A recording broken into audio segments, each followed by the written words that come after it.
Wanna try? Pero, yun nga, sprout ba? With topping. Kumakain mo kayo yun? Hindi. Cannot be. Oo. Cannot be borrow one. Yes, mga mas! Ngayong umaga nga ay meron tayong dabong or labong. Ayan, na ating lulutuin at gagawin natin siyang ginataang dabong. Ayan. At saluyot. So, ngayon, pupunta muna ako ulit sa merkado kasi titingin ako ng pangsahog natin dito. Ano kayo masarap na pwede isahog?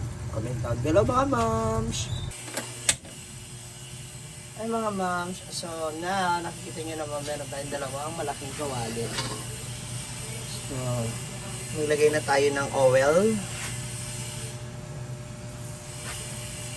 At dahil mainit na, nilagay na tayo dito ng mantika para sa ating tokwa. Dito naman sa kabila ay ang para sa pagigisa ng ating dabong.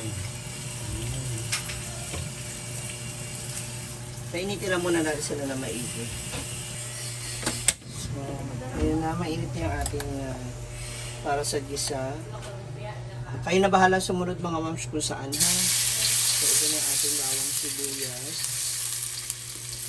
Dahil mag-gisa na, asan yung kamatis, carrots. Dahil mainit na rin ang kawali ng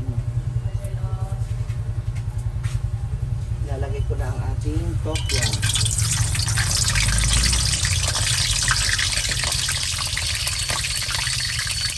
Nakakatakot sa kaya gagamitan ko na ng sandok.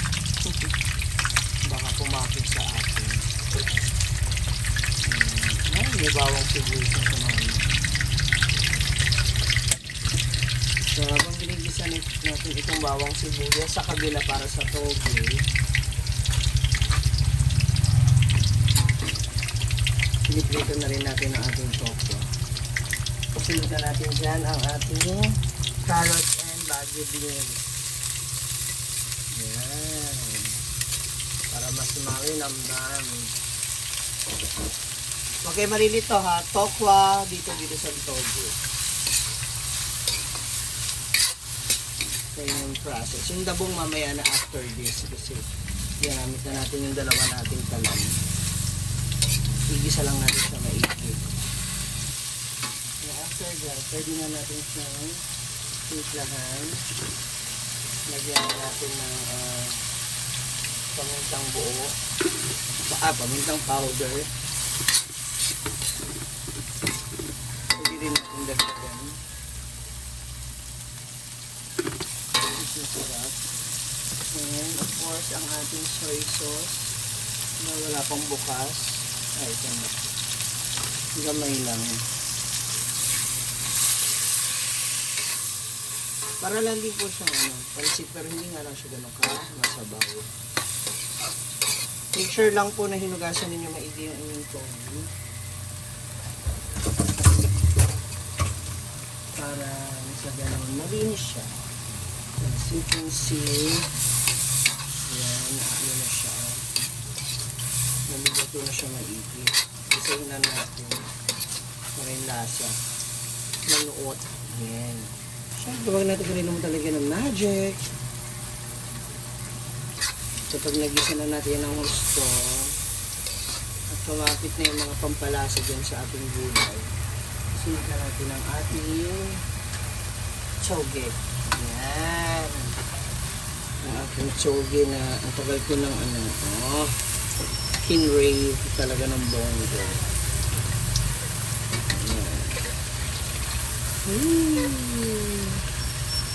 Diba?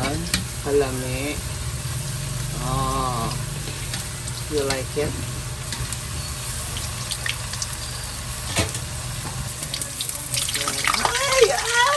Oh well,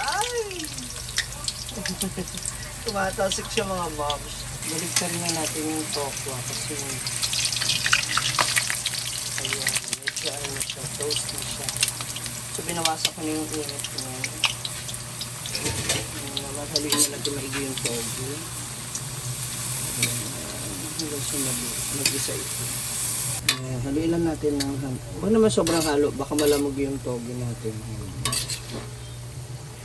Takpan lang natin siya ng mga 2 to 3 minutes. So, nung hiniwa ko siya, medyo hilaw pa yung loob. Kaya I decided na iprito ko siya ulit para maluto maigi pati yung loob. Yan. So, after that, yung naluto na yan, ihalo na natin dito. Let's go! So, ayan na ha, mga moms. As you can see, luto na yung ating togi. So, pwede na natin ihalo itong ating tokwa. Dito tayo sa kabilang angulo. Ayan. So, patulo na natin yung ating tokwa. Ayan, ganyan na siya. Oh, we're now ready to serve ang ating healthy veggies. May kasamang tokwa. First time ko rin ito naluto at ititinda dito sa Ma'am Eatery. So hopefully maubos siya at magustuhan ng ating mga suki. Wala na natin ang paggigisa sa ating ginataang dabong.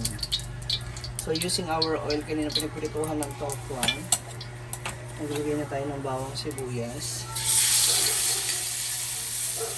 And ginger or luya. More luya, mas masarap mga ma'am. Ayan. Then, tsaka natin ilagay ang ating ang ating ano pala muna. Ito muna. Ang ating pangsahog. Lutuin natin ang ating dilis. Bigyan ko lang ng onting oil para maluto maigi ang ating dilis. Namiss ko yung amoy ng dilis tsaka tuyo. O, diba? Alam ko kayo rin, namimiss nyo na. Kaya luto na mga moms. Ayan. So, hindi naman ito nangangailangan ng todong luto. Ang importante, magisa lang siya. Kasi ito na rin yung magdadagdag po ng alat at lasa sa ating ginataang o sa ating niluluto sa ating ginataang dabong. So ilagay na natin yung ating dabong. So pwede nyo hiwa-hiwain maninipis, pwede rin yung ganyan kalalaki.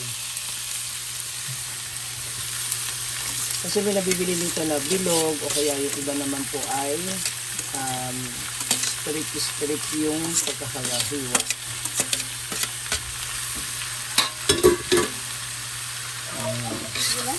So, igisa lang natin sa naigisa na ito. After this, pwede na tayo maglagay ng mga pampalasa bago tayo maglagay ng gata.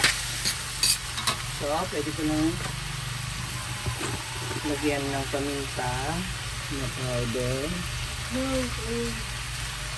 Diba? Pinch lang po ha. Don't worry mga moms, malinis ang daliri ko. Nagugas ako. By the way, hello sa mga basher na meron na namang masasabi. Ayan. And syempre pag wala na kayong magic sarap, pwede yung maglagay ng betchin. At halo-haloin lang ito.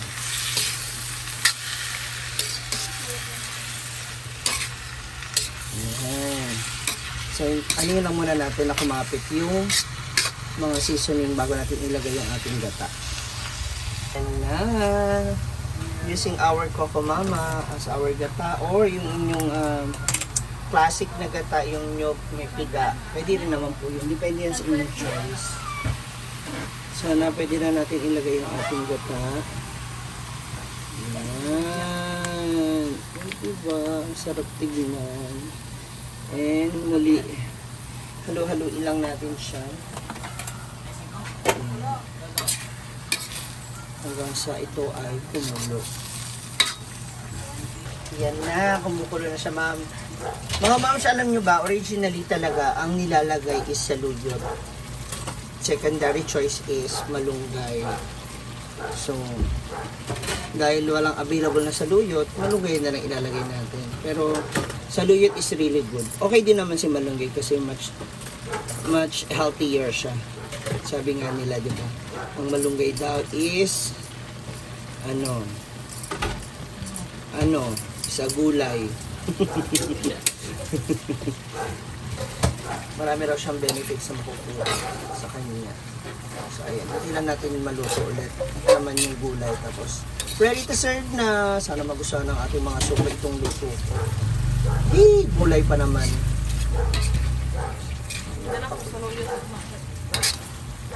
Pugma ka magdala. Ngayon natin kailangan. Sa... Hindi malunggay na nga mo. So, this is it mga moms, ang ating mga ulam for today. We have tortong talong sa mga naghahanap. She's back. Siyempre yung aking niluto na toge with tokwa. We have liempo, liog, meatballs, and lumpia. Plus, we have adobong atay. Okay, butterfly, and dyan na naman nakaabang. Chicken curry. I also have menudo. We have sotanghon. And yung ating latest na niluto ang ginataang labong na may dilis. So that's all for now mga moms ang aming luto-luto dito sa Ma'am Shi Eatery. So hopefully nagustuhan ninyo at baka magaya ninyo. So good luck.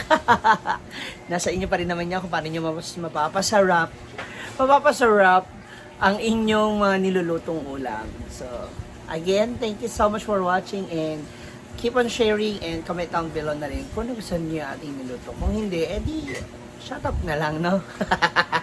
God bless everyone. Thank you so much and God bless you. I love you. Ma'am, Hi. I have a new ulam. Yes, ano yan? Toge with tokwa. Kumakain po kayo niyan? Tofu? Ano to? Yan naman is ginataang dabong Dabong. na may dilis. Kulay natin ma'am ito toge tsaka dabong. Lami ito ma'am. Wanna try? Pero, yun nga, sprout? Sprout ba? With toge. Kumakain mo kayo niyan? Hindi. Cannot be. Oo. Cannot be borrow one. Eto ma'am. Ah. Ay, try doon mo. Try niya. rin. Try. Sige. Ayan. Akala ko ay nanig ma'am. Sige, try. Oo. Tikman. Try. Something new. Ah.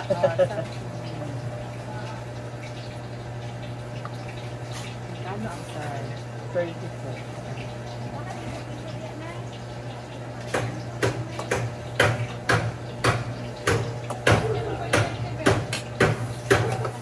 Ginayok pa na CBO itong tokwa na to. Mama. Ngayon ang Ang torta. tortang ma'am. talong. Ilan po yung torta? Dalawa.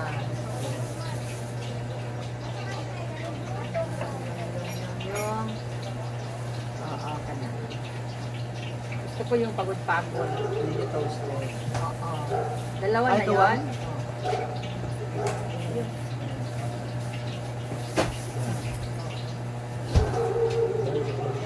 Kana lang kana. Ano sa'yo kuya? Ganun. Pila torta ate?